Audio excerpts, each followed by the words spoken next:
Imagínate esto. Es de noche, la casa está en silencio. Solo el leve zumbido del refrigerador y el tic-tac del reloj de pared rompen la quietud. Las luces están apagadas, salvo por la tenue luminiscencia del televisor en modo de espera. Estás solo. O al menos, eso crees. De repente, un golpe seco en la puerta de tu habitación. No un sonido casual de la madera crujiendo por el cambio de temperatura, no el viento jugando con las persianas. No. Es un golpe firme, intencional. Alguien o algo llamó. Tu piel se eriza. Tomas aire y decides no moverte, porque la lógica te dice que nadie más está en casa. Pero entonces, antes de que puedas convencerte de que fue tu imaginación, el pomo de la puerta gira lentamente. No se abre del todo, pero se mueve lo suficiente como para hacerte entender algo escalofriante. Estás equivocado. No estás solo. Ahora, dime, ¿qué harías en este momento? ¿Llamarías a alguien? ¿Correrías? ¿Te quedarías congelado, esperando que cualquier cosa que esté del otro lado desaparezca por arte de magia? O tal vez, solo tal vez, la respuesta está en algo que guardaste en casa hace tiempo. Algo que nunca debiste traer a tu habitación. Algo que en algún rincón oscuro de tu closet o bajo tu cama ha estado esperando. Una tabla ouija. Sí, esa misma que creías inofensiva. Esa que trajiste por curiosidad, por diversión, porque querías probar si lo paranormal era real o no. ¿Y si te dijera que sí lo es? ¿Y si te dijera que hay cosas que nunca debieron ser invocadas? Porque lo que está en tu puerta ahora mismo no llegó solo. Alguien o algo lo dejó entrar. Voy a contarte una historia real. Y cuando termine, te aseguro que pensarás 2 veces antes de guardar una ouija en casa. La historia que voy a contarte no es una leyenda urbana. No es un cuento inventado para asustarte antes de dormir. Es algo que ocurrió de verdad. Algo que transformó la vida de quienes lo vivieron y los marcó para siempre. Todo comenzó con un grupo de amigos, como cualquier otro.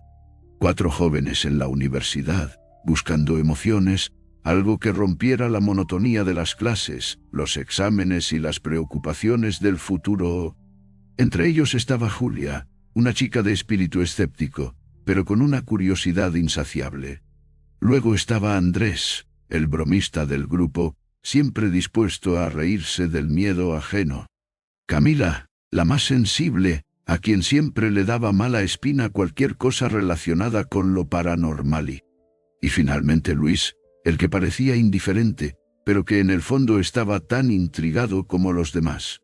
Era una noche como cualquier otra cuando decidieron reunirse en el departamento de Julia.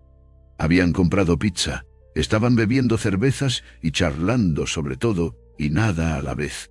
Pero en algún momento, la conversación derivó hacia lo sobrenatural. Dicen que la ouija en realidad no funciona, dijo Andrés con una sonrisa socarrona. Es solo el subconsciente moviendo el puntero. ¿Y si lo probamos?, dijo Luis, arqueando una ceja.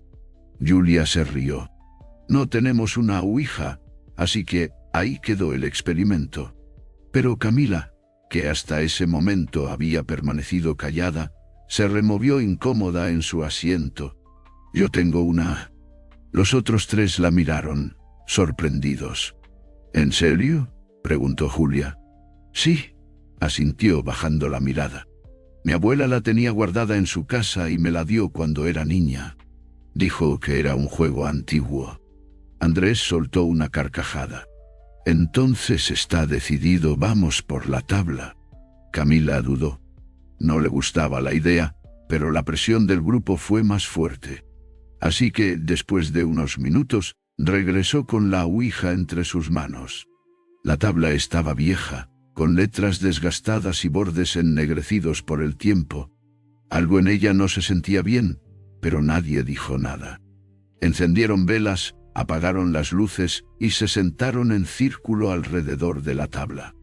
Si hay algún espíritu presente, manifiéstate, dijo Julia con una sonrisa desafiante. Nada. Los segundos pasaron minutos. Vamos, esto es una pérdida de tiempo, murmuró Andrés. Justo cuando el puntero se movió ligeramente, Camila retiró las manos de inmediato. No fui yo. Nadie lo fue, murmuró Luis con los ojos fijos en la tabla. El puntero volvió a moverse. S.I. La habitación entera pareció enfriarse. ¿Quién eres?, preguntó Julia con la voz temblorosa. Las letras comenzaron a formarse, lentas pero seguras. Y Lele. Esto es una broma, ¿cierto?, susurró Camila, sintiendo que algo pesado se instalaba en su pecho. El puntero siguió moviéndose. I, A, B, L, O. La vela más cercana se apagó de golpe. El grupo se quedó paralizado. El aire se sentía denso, cargado de algo que no podían ver, pero sí sentir. «Ya es suficiente», dijo Camila, empujando el tablero. «Tenemos que despedirnos». Pero cuando intentaron mover el puntero a adiós, este se quedó inmóvil. «¿Por qué no se mueve?», murmuró Luis, con las manos heladas.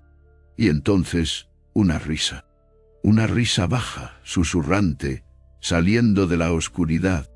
Salieron corriendo, dejando la ouija en la mesa, con el puntero todavía temblando sobre la madera.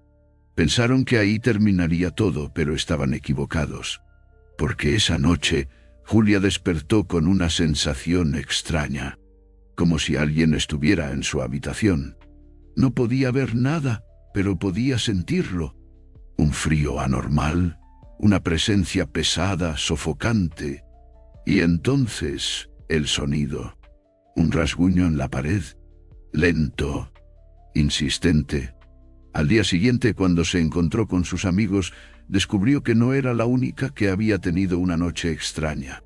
Camila había soñado con sombras en su cuarto. Luis había escuchado susurros que parecían salir de su closet. Y Andrés... Bueno, Andrés no quería hablar de ello. Solo dijo que no había dormido. Fue entonces cuando decidieron deshacerse de la ouija. Pero cuando Julia fue a su departamento para buscarla, la tabla ya no estaba donde la habían dejado. La encontraron bajo su cama. Y con marcas de garras en la madera. El pánico se apoderó de Julia en cuanto vio la tabla bajo su cama. Las marcas eran reales, profundas, como si algo hubiera intentado salir de allí dentro. No se trataba de simples rasguños de una rata o el desgaste del tiempo. Eran garras. «Esto no es posible», susurró, sintiendo un escalofrío recorrerle la espalda. Con un temblor en las manos, sacó la ouija del suelo y la llevó consigo al encuentro con los demás. Cuando se reunieron, los cuatro la miraron con una mezcla de terror y desconcierto. «No fue una pesadilla», murmuró Luis, con la voz ronca. «Algo nos está siguiendo». Camila estaba al borde del llanto. «Les dije que no debíamos jugar con esto». Andrés, el bromista, ahora estaba pálido. Por primera vez, no tenía una respuesta sarcástica. «Hay que deshacernos de ella», dijo Julia con firmeza, «pero hay que hacerlo bien». Buscaron en internet la forma correcta de deshacerse de una ouija. No podían simplemente tirarla a la basura o quemarla sin más. Se suponía que debían despedirse primero, cerrar la comunicación. Pero cuando colocaron sus manos en el puntero y trataron de moverlo hacia Dios, éste se quedó inmóvil, como si algo no quisiera dejarlos ir. «Por favor, déjanos ir», susurró Camila con lágrimas en los ojos. «Nada». Entonces, el puntero se movió por sí solo. N-U-N-C-A. Un viento helado recorrió la habitación, apagando las velas de golpe. Un estruendo sacudió las paredes. Algo invisible los rodeaba. Luis sintió que su pecho se oprimía, como si manos invisibles intentaran sofocarlo. Julia gritó. Andrés, cayó de espaldas, y en la sombra de la habitación se formó una silueta. No tenía rostro, pero sí ojos. Ojos que ardían como ascuas, observándolos con una paciencia inhumana. «Nos está mirando», balbuceó Andrés, sin poder moverse. Fue Camila quien, con un último gramo de valentía, tomó la ouija y la partió en dos. El grito que resonó en la habitación no fue humano. Las luces parpadearon. La mesa se sacudió. El aire se volvió irrespirable. Y luego, silencio. Un vacío denso, como si el mundo hubiera dejado de existir por unos segundos. La ouija yacía rota en el suelo. Pero sabían que eso no era el final. Esa noche, cada uno en su casa sintió la misma presencia. Vieron sombras en los rincones. Oyeron susurros en la oscuridad. Y cada vez que cerraban los ojos, sentían una respiración ajena demasiado cerca. No pudieron dormir durante días. Y luego simplemente todo se detuvo. El tiempo pasó. No volvieron a hablar de ello. No querían. Hasta que, meses después, Julia decidió limpiar su habitación y encontró algo que la hizo sentir el mismo terror que aquella noche. Bajo su cama, donde la ouija había aparecido antes, había un trozo de madera, uno de los fragmentos que se suponía que habían destruido, y en él, con un quemado oscuro y profundo, una sola palabra: Bolvier. Así que dime, ¿todavía crees que es solo un juego? Déjame tu comentario si alguna vez sentiste que algo te observaba en la oscuridad.